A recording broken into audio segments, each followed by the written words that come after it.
I will out implement anyone. I won't be out implemented. Like people will work hard and you hear like I won't be outworked. And to me, I want to take that another level of I won't be out implemented. So to me, Oh, like, the average 80% of podcasts don't make it past episode 10. All right. And people ask me, have you ever wanted to quit? And I'm like, yeah, every day for the first 3 years when I made no money, I wanted to quit every time, but I just I knew it. I just knew I would figure it out. I saw so clearly other people were doing this. I'm like, all these people that are making all this money, I was like, there's not that much difference between them and me. It's just experience. I would reverse engineer every single micro success until they started turning into big successes.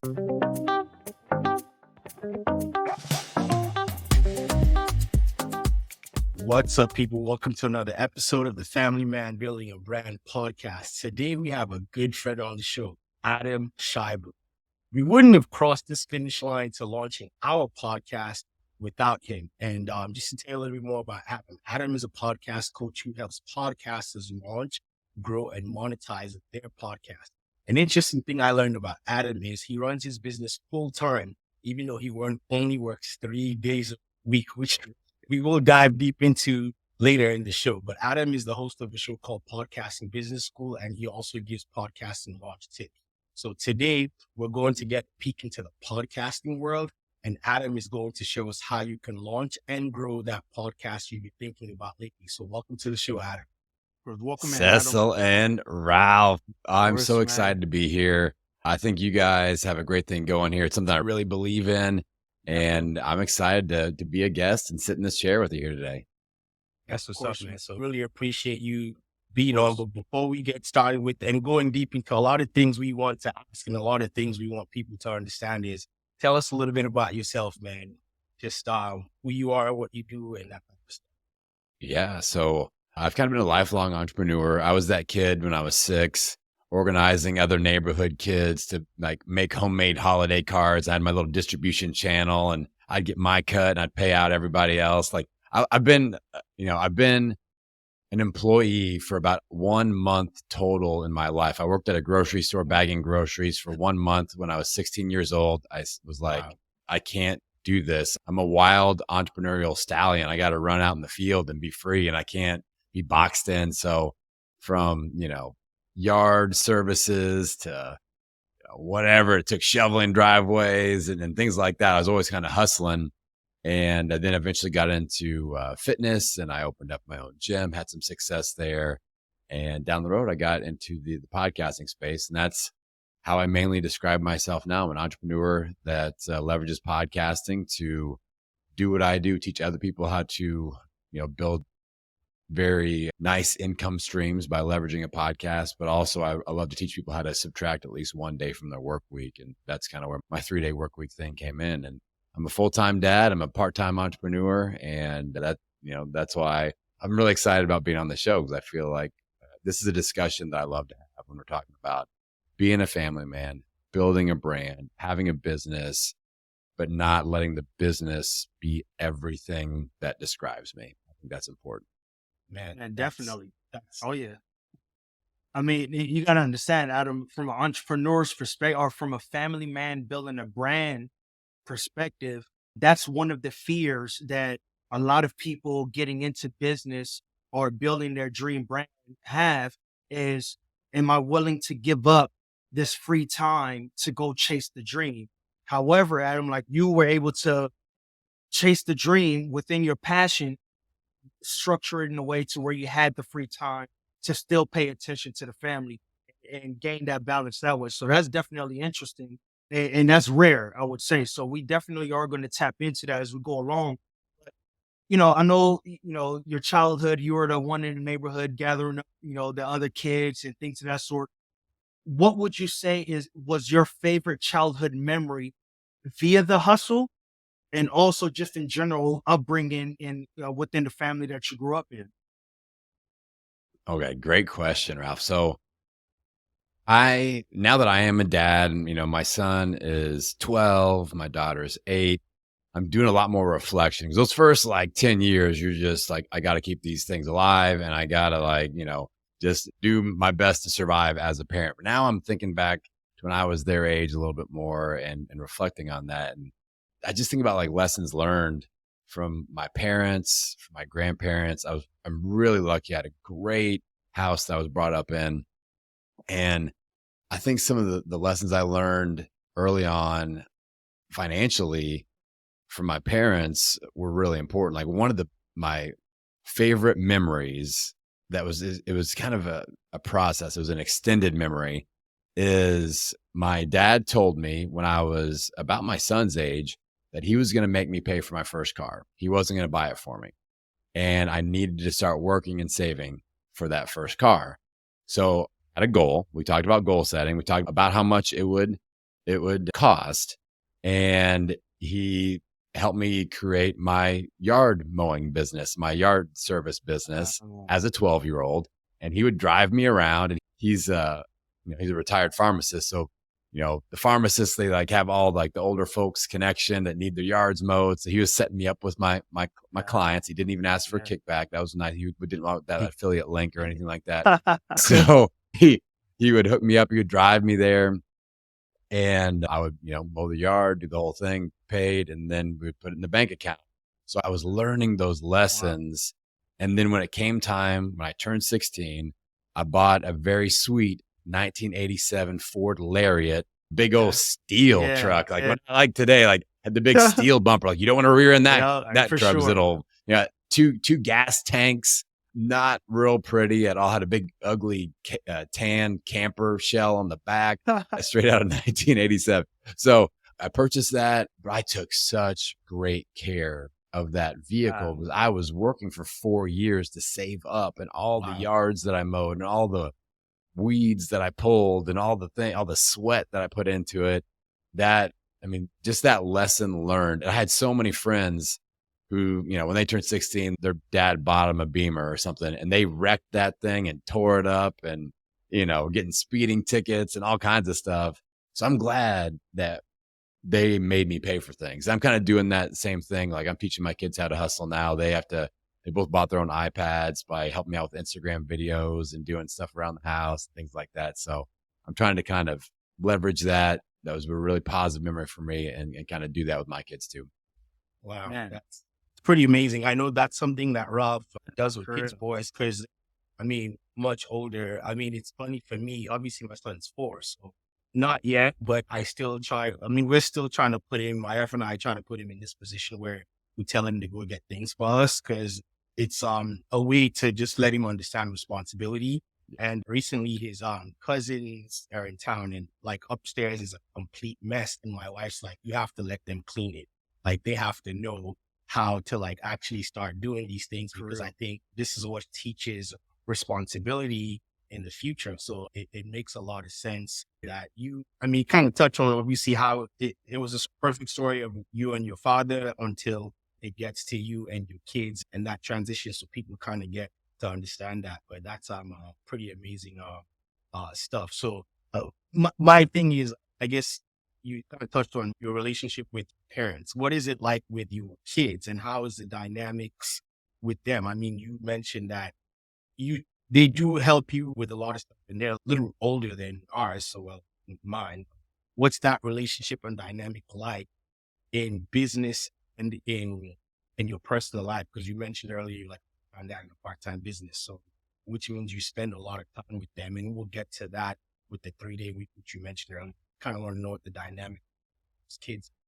Yeah. So you're right. I am around them a lot. So that's like, it's a big deal to me. Like that's my main motivator for working and putting all the effort in. Yeah, it's my why. And my why is greater than the sum of all the why nots. And that's, that's the big deal for me. So I get to spend a lot of time with them and I try to use that time, wisely. So we talk about goal setting. We talk about business. I try to explain to them because they see like not a whole lot of dads at the pickup and drop off, not a whole lot of, dads at all the things and not a whole lot of dads making every meal, doing all the dishes, cooking, like doing all the stuff. Like my wife works 25 hours a week. So she's, gone during the day a lot of times. And during the summer, they're just here with me. And that's an advantage that we have. And it's something that I really enjoy. And it honestly kind of sucks when they go back to school because I miss them a lot. I'm like, oh man, I only get to like see them a little bit. We're not hanging out. But I've leveraged that time to teach them things. In a previous life, I was a professional strength and conditioning coach. So we do workouts, and I've been doing strength training workouts with my son since he was in 3rd grade. And to put that, I'm teaching, we just had a talk this morning, and he's playing football for the first time. My wife is a physical therapist, and she gave him the okay to play football. He's going into 7th grade. He's 5'10". He's 170 pounds as a 12-year-old. Wow. He can deadlift 225 pounds. He can bench press 135 for reps. He's really strong.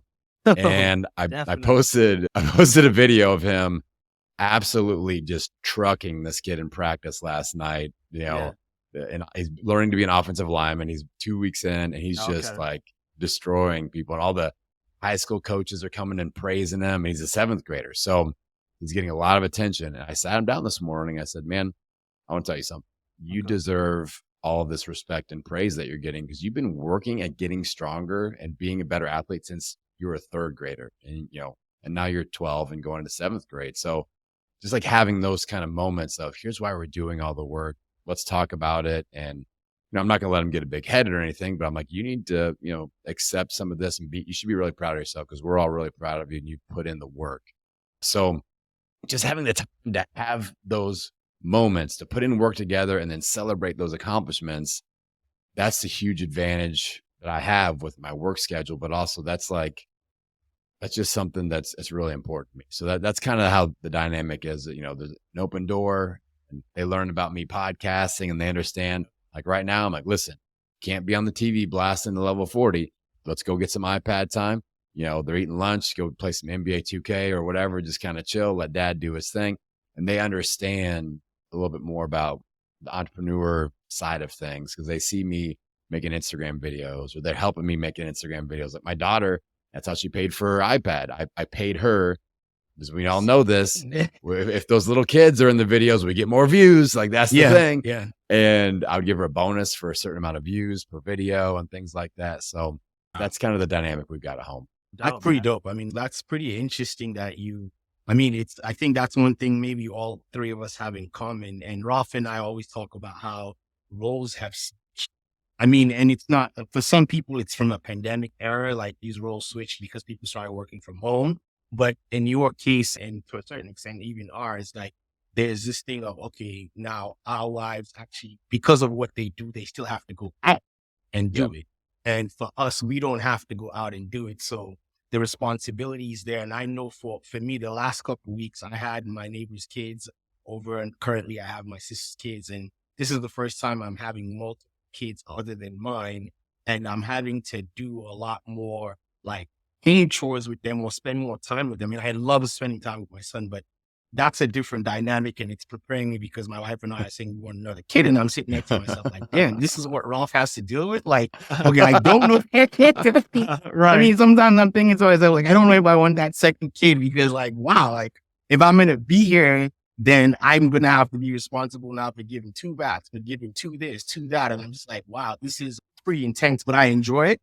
All things considered, I enjoy it. And for my son, just like with you, I spend a lot of time with him. So we get to do a lot of things that I enjoy doing that otherwise, if I had to have the 9 to 5 where I would go, it'll be by the time he's up, or I'd be dropping him off at school and I wouldn't see him until maybe 5, 6 in the evening. And then I'm tired and I'm like, I don't want to do this. So I really enjoy the time I get to spend with him. And obviously the way we've designed our family. But speaking of design, you did mention earlier that you teach people how to take one day out of their work week. And that's something I mentioned in the introduction that I want to dive deep into a little bit, where you work 3 days a week.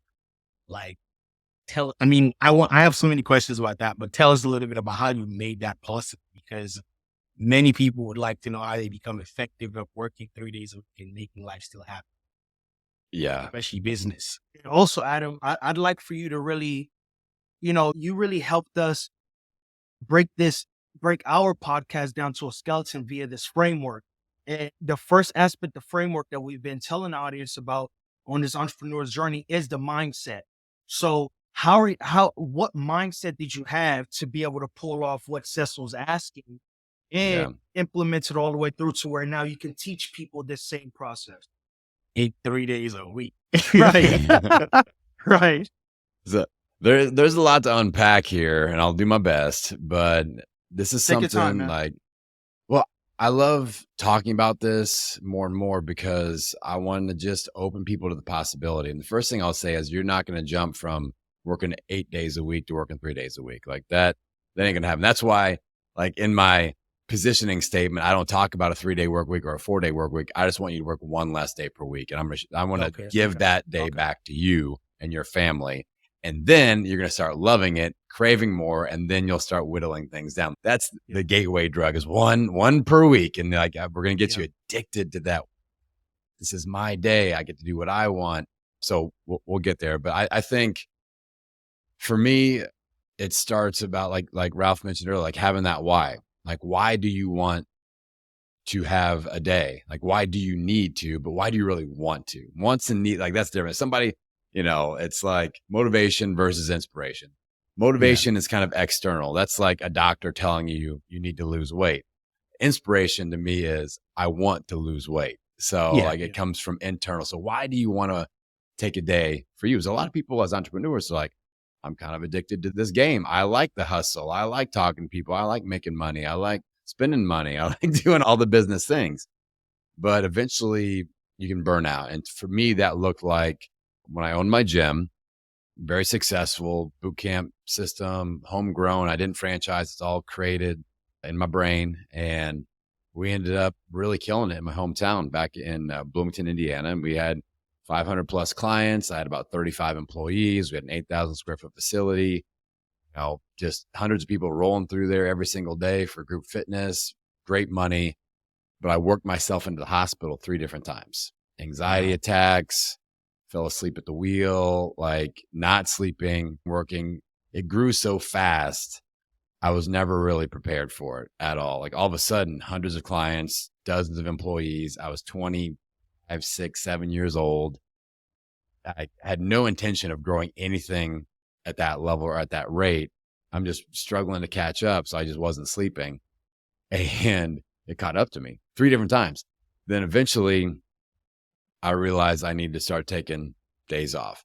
And one of I was in a B&I group. So B&I is like a business networking thing. And there was this guy from a title company named John Bethel. He goes, "Hey, I'm doing this program in Chicago. I think you should come with me." So I go with him, and it's this program called Strategic Coach. And the first thing they talk about is you need to start booking what they call free days. So a day where you don't do any business, anything. And here's why. And it was hilarious, guys. People are just fighting him like, this is dumb. I can't not work it every day. And just really kind of mean about it. And I'm just kind of open-minded on everything. I'm like, all right, let's just explore this. And I think the key for me, this is what I teach other people when they're exploring this idea, is when you take a day off work, a free day, whatever you want to call it, when you do this taste test, don't do it on a Saturday or a Sunday. Do it on a normal work day, like a work week work day, and make it all about you first. Okay. Because we know how the weekend is. Like this weekend, I've got ice skating lessons, swim meets, football practice. Like I've got more stuff to do on the weekend than I do in my work week with all this family stuff. So it doesn't feel like I took a day off. But if you block off, like I started doing Thursdays. I'm like, Thursday is kind of my lightest work day. I'm going to block that off. I'm going to take a free day on that day just for me, free day, me day. And I can sit around in my underwear and watch Game of Thrones all day if I want to. The kids are at school. My wife goes off to work. I can do whatever I want. I can work out. I can sleep in. I can go massage. I can do whatever. So I started doing that, and I got addicted and kind of selfish about that first. And what I started noticing is I was able to kind of check off a lot of those just family and self checklist items, like gotta, update our insurance or mow the yard or do, watch TV, unwind, unpack, get a good workout in, whatever, buy groceries. I started to be able to unload all that stuff. And then the weekends became more about me connecting with my family instead of me trying to fill up my cup. So that free day during the week, that allowed me to fill up my cup. Weekends, all about family. And then my other work days started getting super productive, super efficient, low stress, high on the fun factor, because I was present. So I started, it's kind of like Neapolitan ice cream. You know, you have those different flavors and like certain days, certain things. I was starting to get more compartmentalized and have be very specific with Thursday, free day. That's for me. Weekend, family focus. Monday, Tuesday, Wednesday, Friday, business. And it helped tremendously. So that was kind of the gateway to first starting to take these days off. And then I was like, well, I'm getting pretty efficient with things. Once you start taking days off during the middle of the week, you start to get really efficient. I was easily cutting off the weekends. I'm like, all right, no Saturday, no Sunday. That's easy now. And then I started looking eventually at, I switched from Thursday to Friday. So that shifted. So now I got Friday, Saturday, Sunday, no work, 3 consecutive days. I noticed Mondays, I'm like creativity monster. I felt so fresh and just ready to plug in. And then I got so efficient with everything. I was like, I don't really do that much on Mondays. Let's take that off too. So then I got Friday, Saturday, Sunday, Monday off, no work. And Tuesday, Wednesday, Thursday, I'm cranking and efficient. And we can talk about my Tuesday, Wednesday, Thursday schedule in a minute. But I'll pump my brakes, and I'm sure you guys have some thoughts. I mean, real or quick questions. before Ralph even chimes in, was there any guilt you felt taking those days off in the beginning, or even till today? Was there any guilt you feel? Because I'm At sure, first, as yeah. you said, I'm thinking about it like, damn, what am I just going to sit there and do on a Monday or whatever? This is so common. And yeah, you feel it at first until you experience it. And then you experience how you show up for your family on the other days.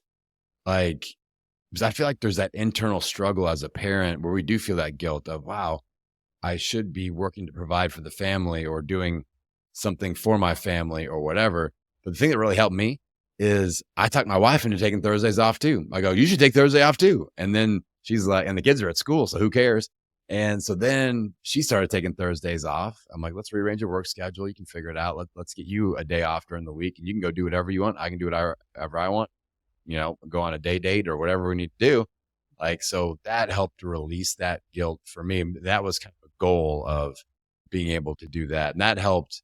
That's a very real feeling. But I feel like once you start fill our cup up first, have to do that because then we're no good to our family, to our kids, to our friends, and even our business if we're just running on fumes. So that was my personal experience. No, definitely, man. And, that one kind of hit, Adam, because everything you said for the past 2 questions, it's kind of like you recited my life. It's kind of, it was so relatable. I ran myself into the hospital twice. And before, I knew I was running myself into the hospital on the 3rd time, but I wasn't too sure I was going to be able to come out of that because I was too bogged down. Cecil can vouch, man. Cecil forced me to release a lot of the task, a lot of the load I had on me because it was running me down. It was to the point where it was affecting other business and personal relationship.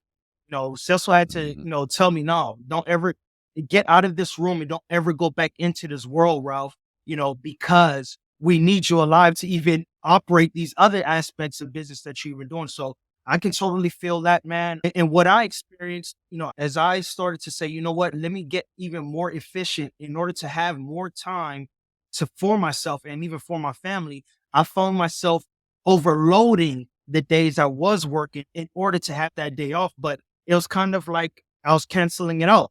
Other days that I was working at them, oh, dude, I would dread them because I know I'm going 18 hours that day just to have that off day, that extra off day for the week, man. So I think that's a gem to the audience that's listening in, is that not only did you create the efficient work schedule for you to have a day off, you eliminated guilt by allowing your wife to have a day off as well too and trying to work that in, but you made sure that it was so efficient that you didn't overload yourself on the other days. I would hate for the audience to say like, oh man, go ahead, Sass. No, but I mean, to even talk about other days, because you mentioned those days, Adam, like what did those days consist of? Because for me, I'm thinking to myself, like, I'm learning a lot from it. And that's one of the things I enjoy about this stuff. I get to learn and hope the audience gets to learn from it, where Yeah. like you found a way to create the system of saying I have 3 days. You found a way to eliminate the guilt. But what do you do on those days to be effective for the 3 days? Because I mean, and I'll say this before I let you answer it. I used to have these arguments with my manager in my last job saying, why do we have to spend 9 hours at work when I can do everything in 4? I could effectively come in here and do everything I need to do. By midday, I'm done, can't go home. So I'm left now to kind of stagger my hours. 1 hour work, 1 hour I spend browsing on the internet, doing things and pretending as if I'm working, just to get 8 hours to give to you guys.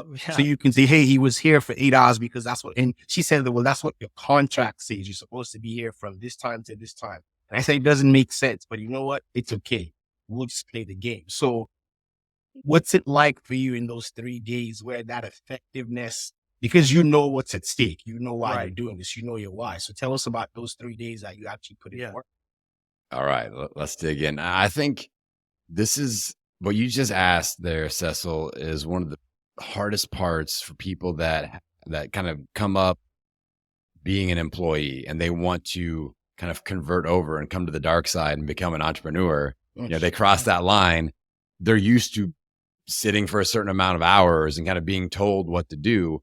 But once you cross that line to become an entrepreneur, none of that exists. It's just, did you get the task done? Did you complete that next objective? And are you completing enough objectives to pay the bills? And if not, we got to figure something out.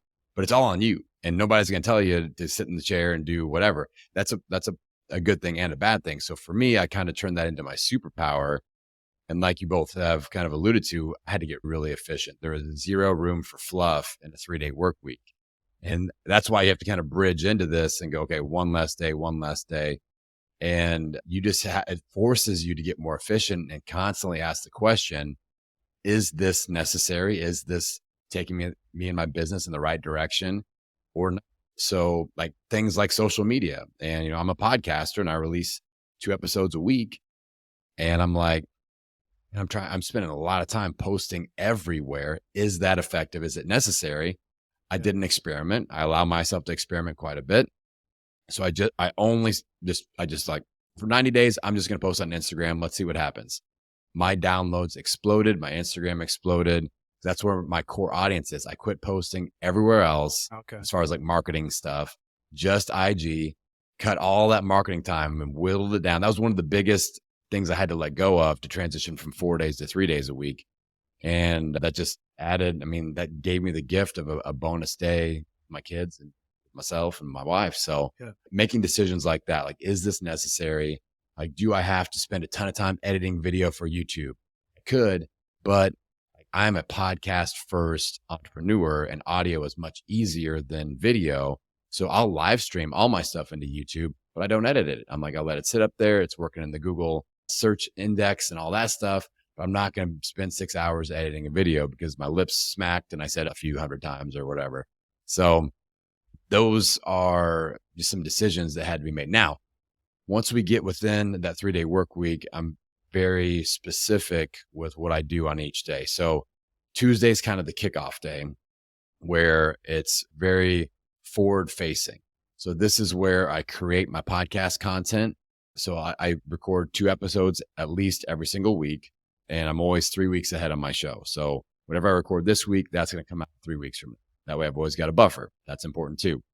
Then I'm going in there and I'm knocking out the editing, the production, the social media assets. I'll do all that stuff on Tuesday morning. Then Tuesday midday to Tuesday afternoon, I am doing client meetings, coaching.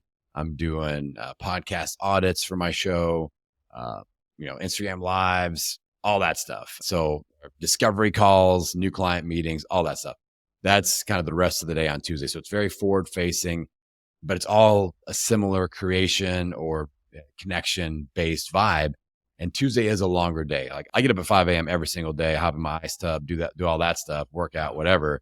But I hit the ground running. I get a little bit of work done before I get breakfast going for the kids. And then I kind of, after that's done, then it's off to the races. But I'll work till, 7 p.m. I'll start I'll get things going at 5, but there's a lot of dad breaks in there for like making meals and doing workouts and stuff. And then get done by 7, maybe 8 at the latest. So that's a fairly long-ish day. And then Wednesday, I kick it off with my newsletter. I send a in the moment newsletter to my email list every single Wednesday. I write it like a love letter to everybody that hangs out with my brand. It's in real time, send that out. Then the rest of Wednesday, the first 2 hours of my real work time on Wednesday is pushing the next priority project forward. So whatever that one, I only allow myself to have one priority. I don't have priorities. I have one priority, and there's a 2-hour block that I lean into that hard on Wednesday morning. So I'm launching another podcast. I've recorded 21 episodes for that, like all this stuff. So that's kind of the next project. And then once I complete that, check it off the box, then I'll move, to the next thing. So that's kind of like the first part. Then I'll do more like client meetings on midday. I'll do some discovery chats again. And then I'll usually do another project pushing forward block for another hour or 2 in the evening, usually done by 3 o'clock, 4 o'clock on Wednesdays.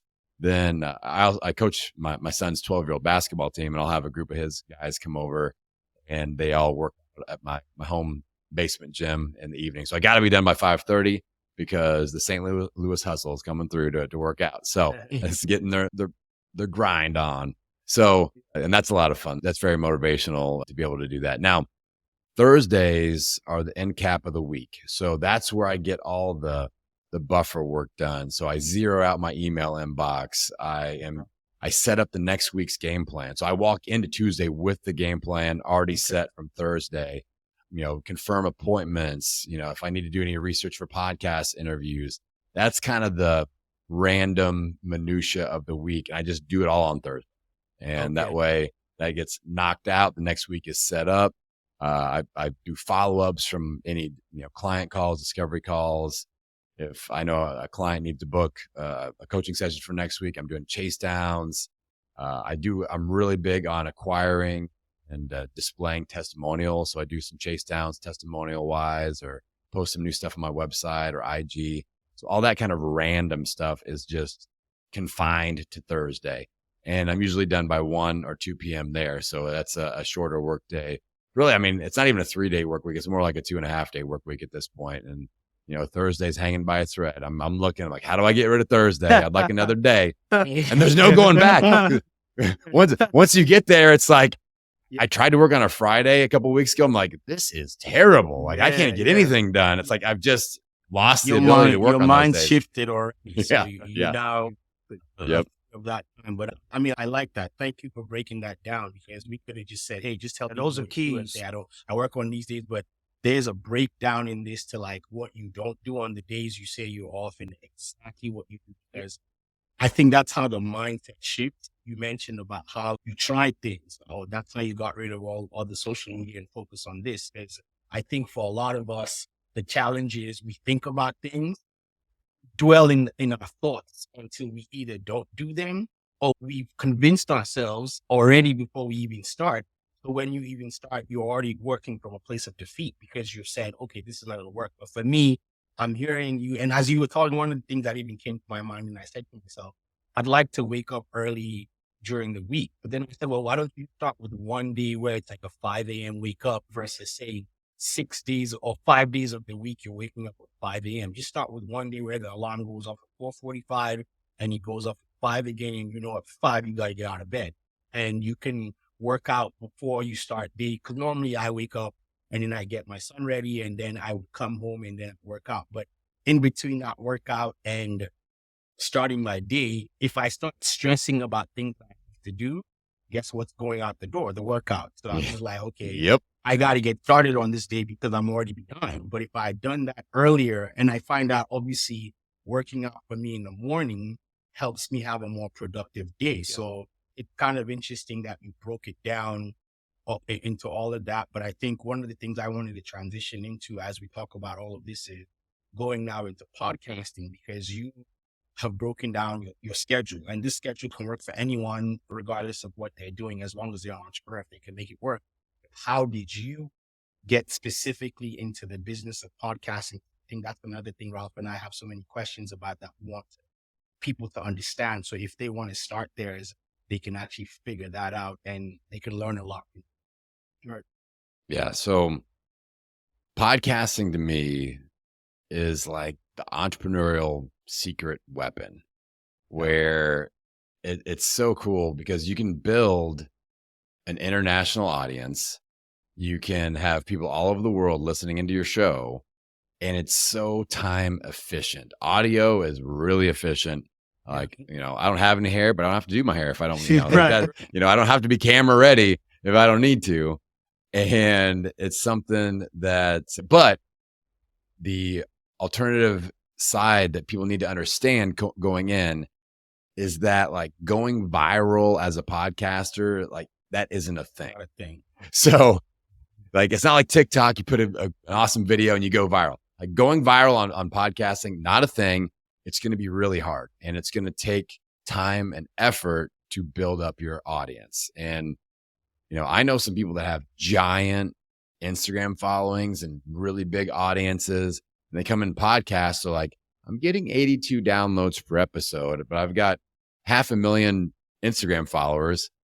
Why is this so hard? I'm like, it's just different. And it's hard. There's no virality to it. Now, can we optimize for SEO and do all those little things? Yeah, we can, to make it grow a little faster. So I like to say that coming in, like, this isn't going to be easy, because I was totally disillusioned when I started. I was like, I listened to the Tim Ferriss show.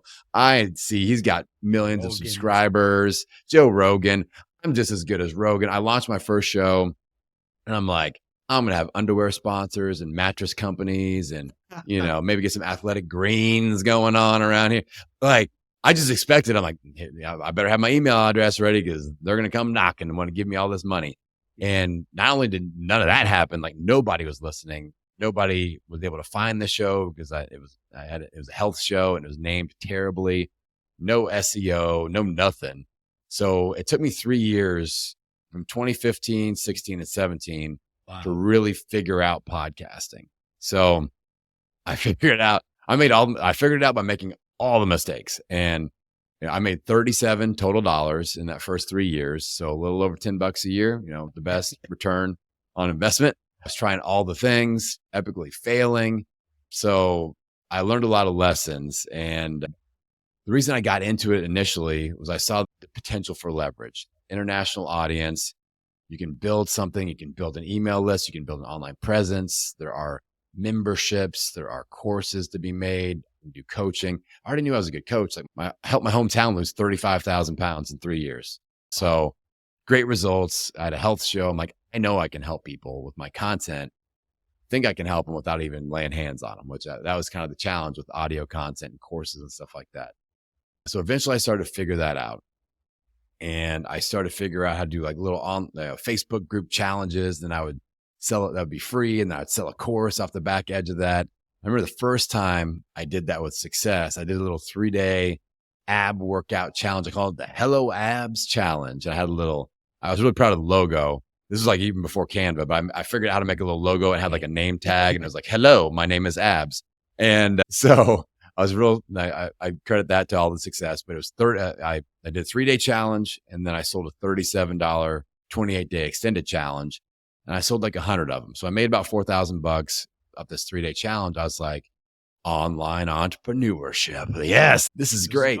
So then I'm like, all right, I'm going to do another one, and I'm going to charge $97 next time. And I sold 100 and something of those. So I made 10K off this challenge. And I was like, wow, I think I could duplicate this. And the thing that started happening was other health podcasters and online entrepreneurs started to see what I was doing, and they could see that I was having success making money, and they weren't, MeUndies wasn't calling them either. And they're like, how do I make money? So they started asking me to consult, and they go, can I pay you to consult and help me build a membership and help me do these paid challenges and all these things? And then I realized that there's a lot of income potential teaching people how to make money, and people are willing to invest a little at a higher rate in making money than they are in getting healthy. So I started to transition my brand, and I launched Podcasting Business School because I made all the mistakes. I was like, I think I can help people hit the fast forward button through a lot of this stuff and actually start making meaningful income, not just like a 14-cent mushroom coffee affiliate per month or something like that. So I transitioned. I eventually sold my health brand and my show. And that show just crossed 1 million downloads, which I'm really excited about. Like the guy that I sold it to took out and ran with it. And that all happened without me. I crossed 500,000 downloads. He did the second 500,000. And that makes me feel really good that we're part of building that and that legacy. Yeah, that legacy went on. But so that we started podcasting business school, and that's been 100% focus basically since like 2020 on. And it's just powerful. Like I said, podcasting, you're able to leverage, like that dream that I had, that vision that I had early on, I knew what the potential was. And the really crazy thing is that the experience I'm living now is even better than what I had dreamt of in 2015. Damn. Like the 3-day work week, like my new goals now, a lot of entrepreneurs set financial goals, and I do that too. My financial goal reads like, I want to see how much money I can make while only working 3 days per week. Like I said, like, can I pay myself 7 figures on a 3-day work week? Let's really freak people out and see what happens here. So that's kind of how podcasting, how my journey has looked so far. And that's dope, Adam. Family Man Building the Brand podcast is a product of your coaching and teachings, up until launch. Now, I know there's 2 perspectives. From your perspective, you figured a way to monetize teaching people like us how to monetize and things of that sort. In small businesses, podcasters, we all struggle to gain traction from the very beginning. So let's get to the nitty gritty. How exactly are you helping podcasters get to the money? How exactly are you doing that? I'll leave it right there. Yeah. So the first key step is, and obviously we worked on this a ton, is just like the launch phase of the naming of the show, the description of the show, the art of the show, all those things with like search engine optimization. Like just, if anybody out there is thinking about starting a show, you have to be able to check a few different boxes for me before I will allow you to launch. So one of them is when I read your name, I need to know what it's about and who it's for. And so if you like, this could have been called the Cecil and Ralph Show. Okay. I don't know what that's about or who it's for, Correct. But Family Man Building a Brand, I know who this is for. I know what it's about. And then we look at keywords. Like, do we have keywords? Usually we do like a title extension, which is what we went with your show, and like having a few extra words in there to work search engine optimization. And I want identifying terms. So I want somebody to see this. They search business and they see Family Man Building a Brand. And that phrase family man is an identifying term. Somebody's going to go, that's me. Yeah. I see this pop up in my search. I'm going, that's me. I'm a work from home dad. Like I do this thing. So we want that to resonate. We want the art to resonate. So that's the first key thing. That's the organic growth that a lot of people really screw up because they get too creative with the name of their show. And I'm like, be kind of very direct and strategic with the name of your show, even vanilla with the name of your show, and be ultra creative with the content. The creativity monster loose when you hit that record button, like it, be specific with all the SEO stuff. So that helps a ton for your ideal listeners to organically find you when they go on Apple or Spotify and search certain things. All this magic happens, and this is something you can set and forget, and it just keeps working over and over again. Once we get into what I call the post-launch frustration zone, that's kind of where, you've launched and you're 25, 30 episodes in, and you're going, I thought I'd be growing a little faster than we are right now. I thought a few more downloads would be happening. I thought this would be a little easier than it is. MeUndies still not calling, all those things. So once we get in that zone, we have to really look at our marketing game plan and look at like, what are we doing on social? Like what happens when a new episode goes live? How are we alerting our current followers and people that are in our ecosystem? How do we entice them to listen? The people that are already following us, how do we entice them to listen? And then how do we get new listeners listening? So there's 2 marketing lanes. And to me, like social media, those are people that already follow me. And my only job there is to get them, get them that appetizer. So that Instagram reel that piques their interest, or that newsletter that I send out that teaches a little bit on it. And like, hey, if you like this, you're going to love this week's episode, and just keeping them plugged into the show to the point where eventually they hit that subscribe button or that follow button. And I'm a regular, like I'm one of their top 3 podcasts they listen to every single week. And they listen to it on a specific day at a specific time, doing a specific thing. Like I listen to Podcasting Business School on Tuesdays when I do my lunch break, or on Wednesday when I work out, or Thursday when I drive my kids to school. Like I'm in that routine. And as a podcaster, that is a superpower that no other form of media has.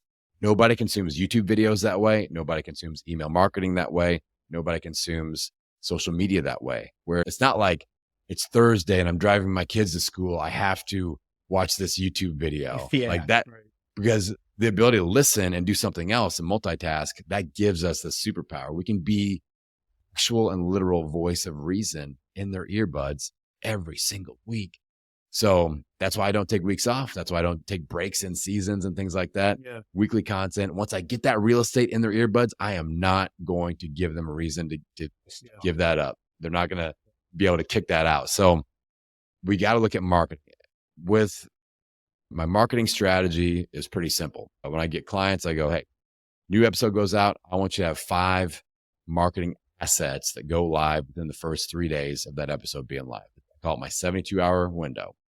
And there's some algorithmic things that happen with Spotify and Apple that make that 72-hour window helpful.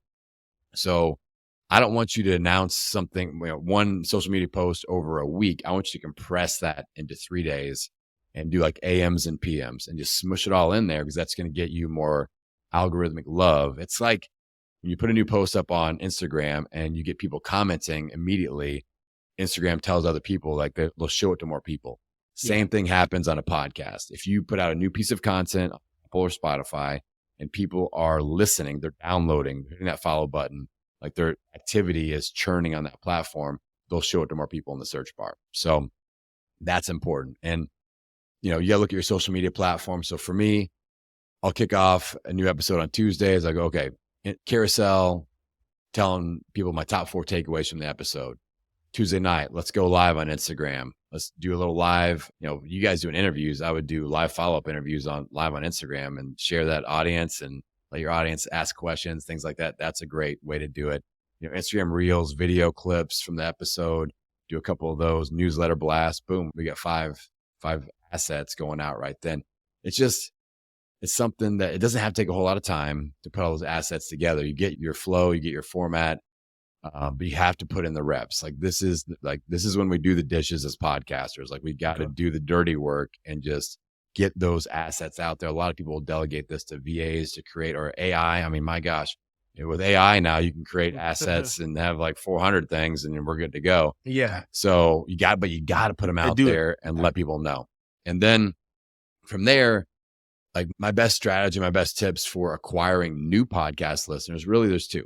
What I'm doing right now, I'm guesting on this show and I make connections and going on, it's like it's the naughty by nature rule of podcasting. You got to be down with OPP, other people's podcasts. So that's the rule. That's easy to remember. Great music video back in the 90s. For real. Shout out to Tretch and, and the guys. So if they're listening, shout out. So wouldn't that be cool? You never know who's subscribing to your podcast. You never know. Never know. They just never know.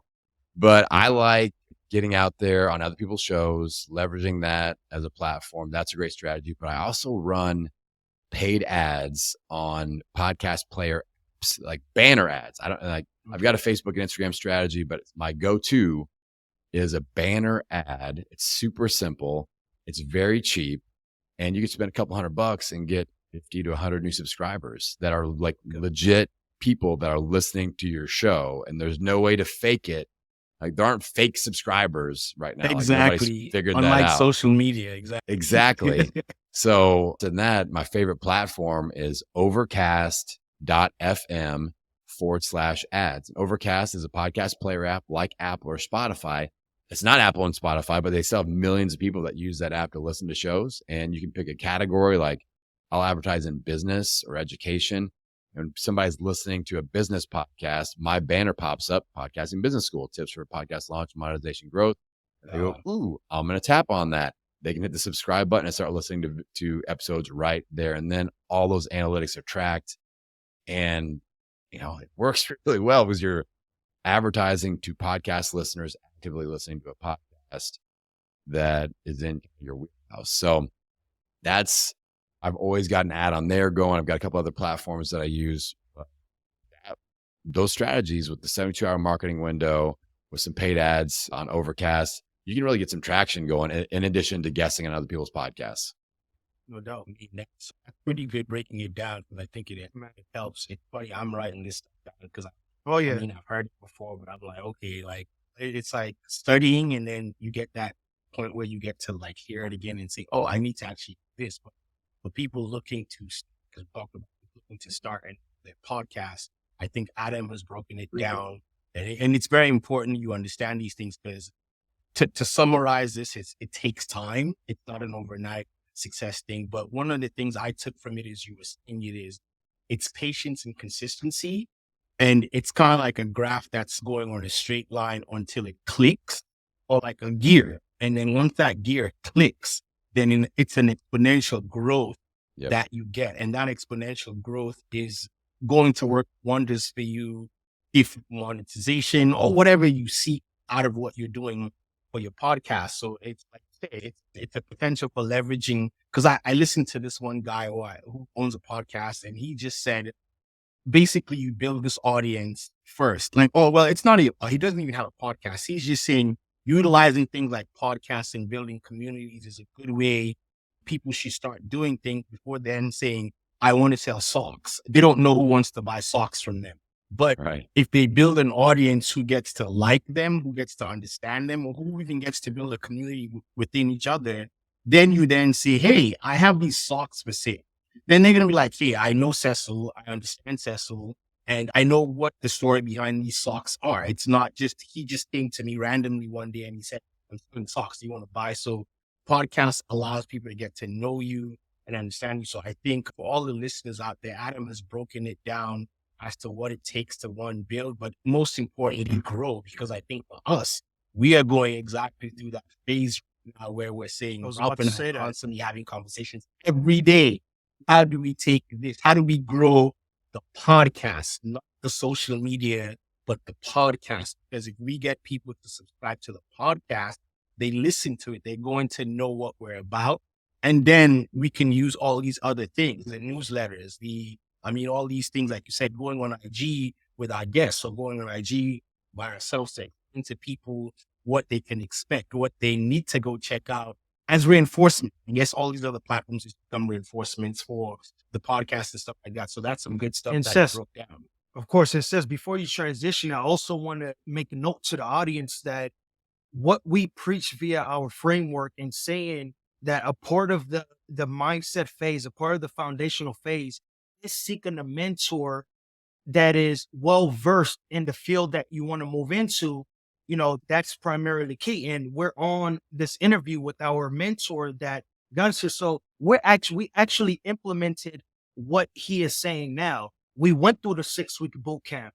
We went over the name Family Man Building the Brand, business tip for new entrepreneurs for 3 weeks, making sure that every single aspect of this was actually SEO drivable. It was efficient to the total key. So I just wanted to make a note of that we preach seeking mentorship and going to those professionals in that sector. We actually did that. This is a man that coaches to that. And you heard him break down exactly what his process is of getting you, gain traction within your podcast. So I just wanted to make note of that really quick. Yeah, that's pretty good, Adam. So yeah, and I think there's a lot of gems you've given us specifically into building a podcast, and then how do you devise your day into like a specific framework of 3 days. Now, my question to you as an entrepreneur overall, what would you say, based on your experiences, because they're very unique, has been the number one characteristics for your success? Because your success might not work for other people, but at least they get to understand how your minds work for building success. So what would you say has built your success? Ooh, the big question. To me, I will out implement anyone. I won't be out implemented. Like people work hard and you hear like I won't be outworked. And to me, I want to take that another level of I won't be out implemented. So to me, like the average 80% of podcasts don't make it past episode 10. All right. And people ask me, have you ever wanted to quit? And I'm like, yeah, every day for the first 3 years when I made no money, I wanted to quit every time, but I just I knew it. I just knew I would figure it out. I saw so clearly other people were doing this. I'm like, all these people that are making all this money, I was like, there's not that much difference between them and me. It's just experience. So I just got to stick with it and implement and reverse engineer and get a micro success. What happened there? Somebody emailed me and said they liked the show. And I'm just like all over. I'm like, what do you like about the show? What's your favorite episode? Like, what can I do better? I would reverse engineer every single micro success until they started turning into big successes. And I started making money and I remember we went to Disney World and I got recognized by the waiter who listened to my show in Florida in Disney World with my family, talk about street cred with my kids. My wife still didn't think it was that impressive, but she's not giving me that credibility. She's like, whatever. But my kids were like, Dad, that guy listens to your show and he lives in Florida and he works at Disney World. So that was a long process to get to there. And then, so I will just keep working and implementing. If there's a social media platform, I'm going to give it a good, honest run. I'm going to try it out. I'm implementing with Instagram or with the Threads app right now. I'm going to try this out. I'm going to give it a good, honest shot. I will implement. And if it makes sense, we're going to stick with it. If not, I'll let go of it. But that's my superpower. I don't just taste test things. I'm like, I got to give this an honest look. And for me, if I see the potential of something, I can really just see it there. I'm not going to give up until I figure it out. And that's my tip for anybody out there. Podcasting will be tough. When I help people launch, like these guys here, we've got that virtual handshake where I'm like, listen, 52 episodes. You don't even think about quitting until you're at least 52 episodes deep. That's one episode a week for 1 year. The first year of podcasting is learning how to be a podcaster. So take the pressure off, get the work in, get the reps in. It's like getting stronger on bench press. You got to put in the reps on a consistent basis. If you do that, you will build a brand, this podcasting thing. Implementation is key, man. That's one thing that we had to stomach as we moved along is implementation, social media wise, testing out different things, and we're going through the headaches of little things that aren't as efficient and we're missing on some shots, but we know that as long as we stay the course, we're going to achieve the result that we've always wanted to achieve. So that's a gem right there that you just gave, Adam. You just out implementing people. It's funny, I was on Instagram the other day, and there's a guy up and I follow called Neil Davis. And he said, I'm not the smartest guy in the ring. I'm not the best entrepreneur out there. He said, but one of the things I will do, as soon as you teach me something, I will implement it and I will implement it until it works or it doesn't work. So you never go. And you just said exactly that. He out implements his fellow entrepreneurs in the same space, if you want to put it that way. And like he says, that's what's led to his success. So when you send it, I was picturing that video in my mind. And I'm like, that's exactly what he said. And so let that be a lesson for obviously ourselves, but most entrepreneurs out there understanding that, hey, if you want to succeed, you have to move with some level of speed, especially because people will tell you take your time, and you have to, because like you said, you have 52 weeks, but within every 52 weeks, there's 24 hours in a day. And there's so much time for you to quickly try to figure out if this is going to make sense. And you can spend quickly. It's funny. You can spend quickly every day in a year to realize that maybe Threads is not going to be your thing moving forward, but that's just 52 weeks. And Threads is going to continue to exist, but you're going to say moving forward, it's not my thing. I actually spent 1 year trying to figure it out and it didn't work. Or it worked tremendously for me. So that's why I've stuck to it and that type of stuff. So I think that's some good stuff. But as we transition as we go, I think you taught us a lot of things. You taught the audience, hopefully, a lot of things for them to think about if they want to start a podcast. You said, I wanted to kind of give you an opportunity to let the listeners know I know you mentioned the podcast, but we weren't going to get into the name, but any current or upcoming projects that you have your list. I mean, you have the audience's ear that you want them to know about. I mean, I would love it if people would come and hang out in the world of podcasting business school. That's the main space. So just, come on over to, wherever you enjoy audio, Spotify, Apple, just search podcasting business school. And that's going to be where we can hang out together. Instagram at podcasting business school. Cecil, do you guys care if I make kind of a unique ask of your audience? Go ahead. Okay. Since this is a family man show. Yeah. All right. I mentioned briefly earlier, I coach my son's basketball team, the St. Louis Hustle. All right. Yeah. And we're new to St. Louis, and I'm very excited about coaching this team. But I'm more excited about being a mentor to these kids. And they come from, all over the city of St. Louis, a very diverse background. Some of these kids, I've never met their dad, and like there's a variety of backgrounds. So I want to teach them things. So one of the things I'm teaching them is we are setting up a team business to be like self-sufficient, and we're creating a merch store, the St. Louis Hustle merch. And I have them help me create it. They pick the colors and logos and all that stuff. And that's going to help them, pay for basketball shoes and tournament entry fees and all this stuff. And we're pretty damn good. We're 15-2 right now. We're whooping some butt out there on the basketball court. So if any of your listeners would be interested in purchasing some hustle merch, DM me on Instagram at Podcasting Business School, and I'll hook you up with the link. We're getting they have to pick the vanity URL, like we're getting to that stage and all that stuff, but that'd be awesome. I'm just trying to, teach them a little bit of entrepreneurship and teach them to, get that entrepreneurial bug going so they can be self-sufficient, realize they can rise above whatever background they come from and all that stuff, and go out and thrive in the world of sports or what business or whatever. So anyway, if you guys want to support the St. Louis Hustle, hit me up on Instagram at Podcasting Business School, and we'll get you hooked up with some hustle merch. There you go, people. Podcasting Business School is where you can find Adam and support. I think this is a great initiative that you're helping with the kids. And funny, it's weird because as you say all these things, I've been thinking a lot about like how basketball is what shaped me, basketball and soccer. And I've been lately thinking like, okay, I want to be involved with helping basketball, but maybe not in the state, but maybe in Sierra Leone where I grew up, because I know the facilities weren't necessarily there, but I still learned how to play the sport that I became so passionate about it. Like, you see, loved Michael Jordan, Magic Johnson, and all this stuff. So it's kind of interesting. So people go check it out, Podcasting Business School, and support the St. Louis Hustle. But before we go, Adam, there's 3 quick questions I wanted to ask you that hopefully would get our audience some insight about entrepreneurship and being a family man. So the first one is, you meet a new entrepreneur, what's the first piece of advice you give? Take a day off. Perfect. That's a good one. Block off a free day. That's a good one. Now, second is, since you are in the online space, what is a digital resource that helps you great? Okay.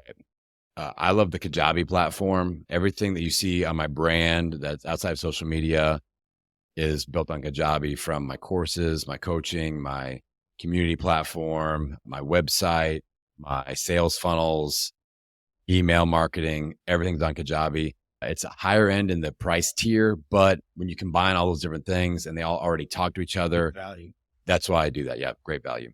Okay, cool. Last one. What advice would you give to a new father and a husband?